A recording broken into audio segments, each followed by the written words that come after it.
ম্যারাথনের জন্য দাদা, আমাদের কোম্পানির যে মিশন সেটা হচ্ছে ম্যারাথন মিশন।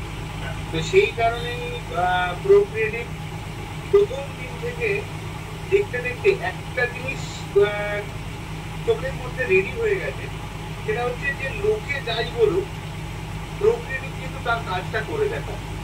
এবং সম্ভবত মহাজ্যোতি সদনে মানে আমার সহধর্মিনী একটা কথা বলেছিলেন যে যিনি বুঝতে পারলেন প্রোক্রিয়েটিভ খুব ভালো, সঙ্গে চলুন, আর যিনি বুঝতে পারলেন না একটু পাশে দাঁড়ান, কারণ প্রোক্রিয়েটিভ কোরআন কিন্তু তার কোরআন স্টার্ট করে দিয়েছে।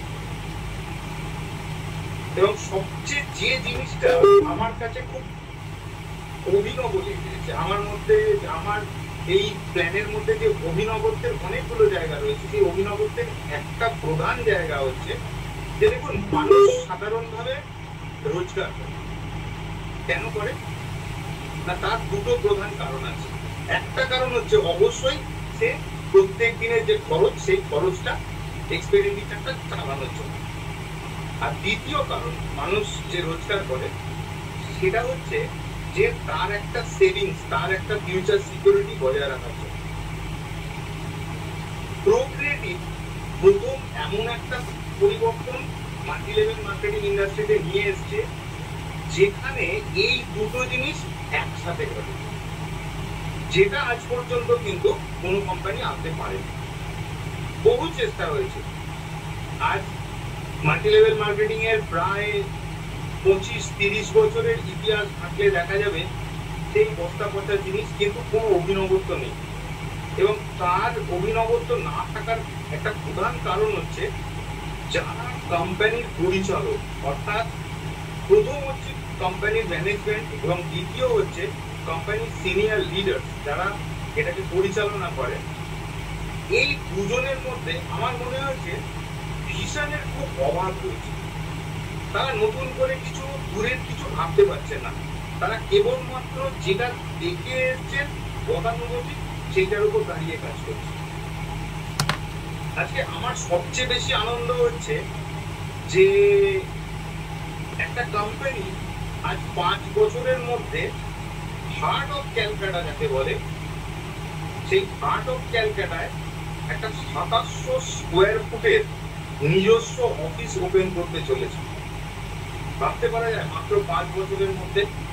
আপনি ভারতবর্ষের বুকে যে কোনো মাল্টি লেভেল কোম্পানি 5 বছরের, প্রথম 5 বছরের ইতিহাস এবং তার গ্রাফ আমি অ্যানালিসিস করছিলাম, অ্যানালিসিস করতে করতে দেখলাম যে আমাদের গ্রাফের যে নতি যেটাকে বলে ইনক্লিনেশন, সেই ইনক্লিনেশন অন্য কোনো কোম্পানির মধ্যে নেই। এবং যে ইনক্লিনেশনের টেনজেন্ট আর কি, আমি ম্যাথামেটিক্যাল ভাষায় বলি যে যেটা কিনা যেটা থাকা উচিত তার তুলনায় বেশি আছে। এটাতে আমাদের মানে খুব শ্লাঘা হওয়ার কারণ নেই যে আমরা এটা মানে হয়েছে বলে আমরা কাজ করবো না, ছেড়ে দেবো। কিন্তু এইটাকে বজায় রাখাটা যদি আমরা বজায় রেখে চলতে পারি, আগামী 10 বছরের মধ্যে ভারতবর্ষের মধ্যে, অর্থাৎ কোম্পানির বয়স যখন 10 হবে, ভারতবর্ষের বুকে এমন কোনো কোম্পানি খুঁজে পাওয়া যাবে না যে কেবলমাত্র প্রকৃতির দিকে একটা যোগ্য পাঙ্গা দেবে।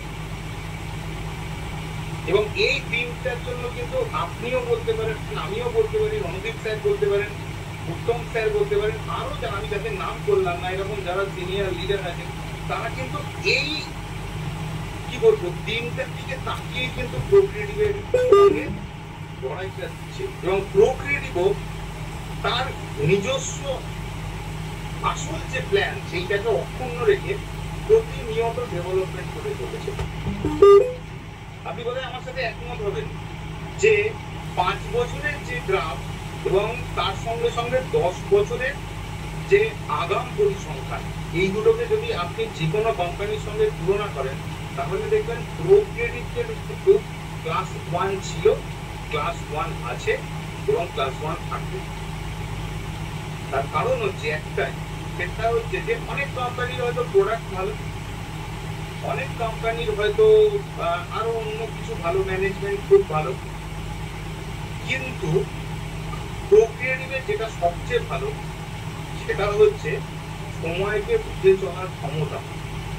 এবং সময়কে বুঝে চলার ক্ষমতার জন্য আমরা যে ম্যানেজমেন্টের হাত ধরেছি বা যে ম্যানেজমেন্টের সঙ্গে পেয়েছি, আমি সত্যিই সাধুবাদ জানাবো তাদেরকে যে আমাদের একটা যুগোপযোগী একটা মাল্টি লেভেল মার্কেটিং উপহার দেওয়ার জন্য, এবং সময়ের সময় ঠিক যেটুকু দরকার সেইটুকু মানুষের চাহিদাটাকে বুঝে নিয়ে সেই মতো এগিয়ে চলার একটা স্বাধীনতা দেব। আমার একটু দেরি হয়ে গেছে আজকে জুমে ঢুকতে, তার কারণ হচ্ছে আমি প্রোগ্রামেই ছিলাম, মানে হয়তো প্রত্যেকের কাছে গেছে, যেটা হচ্ছে যে প্রোক্রিয়েটিভের যে 1,35,000 প্লাস মানুষ আছেন, তারা তাদের অ্যাকাউন্টে কিছু না কিছু রিফ্লেকশন দেখে দেবে, অর্থাৎ প্রত্যেকের অ্যাকাউন্টে কিছু না কিছু টাকা পয়সা গেছে, যেটা একটা মাল্টি লেভেল মার্কেটিং কোম্পানির ক্ষেত্রে বিশাল বড় মাইলেজ। এবং অলরেডি আপনার কথাতেই বললাম যে 5 বছরের মধ্যে যে সংখ্যক কোটিপতি হয়েছে, আগামী বছর বা তার পরের বছর এই সংখ্যাটা লাফিয়ে লাফিয়ে বাড়তে চলেছে। এইটা কিন্তু খুব একটা বড় হিসাব না, হয়তো আমিও কোটিপতি দলে ঢুকে পড়বো, আপনিও ঢুকে পড়বেন বা ঢুকে গেছেন, যাই হোক, কিন্তু এইটা বড় কথা নয়। বড় কথা হচ্ছে সেটা হচ্ছে যে আজ পর্যন্ত কোনো কোম্পানি যেখানে কনজিউমারের কথা ভাবেনি, শুধুমাত্র ভেবেছে নিজের এবং বেশ কিছু নেতৃত্বের কথা, প্রোক্রিয়েটিভ কিন্তু ব্যাপক অর্থে সেই কনজিউমারকে কাছে পেয়েছে, অর্থাৎ যে সামান্য কিছু জিনিসও কিনেছে তার দৈনন্দিন জীবনের, সেও কিন্তু সেখান থেকে ক্যাশব্যাক পেয়েছে। এবং এইটাই সবচেয়ে বড় একটা আলোড়ন সৃষ্টি করেছে, শুধুমাত্র পশ্চিমবঙ্গ নয়, পশ্চিমবঙ্গ ছাড়িয়েও অন্যান্য রাজ্যের মধ্যে। এবং আমাদের সিএমপি স্যার একটা কথা বলেছেন যে আমিও জানি যে এই প্ল্যান কপি হবে, কিন্তু কপি কোনোদিন অরিজিনাল হয় না। তো আমরা অরিজিনাল আছি, অরিজিনাল ছিলাম এবং অরিজিনাল থাকবো, জাস্ট এইটুকু বলে, এবং আগামী যে আমাদের নতুন অফিস উদ্বোধন হবে তার জন্য সকলকে শুভেচ্ছা জানিয়ে আমি তপনদার কাছে মাইক দিয়ে দিই।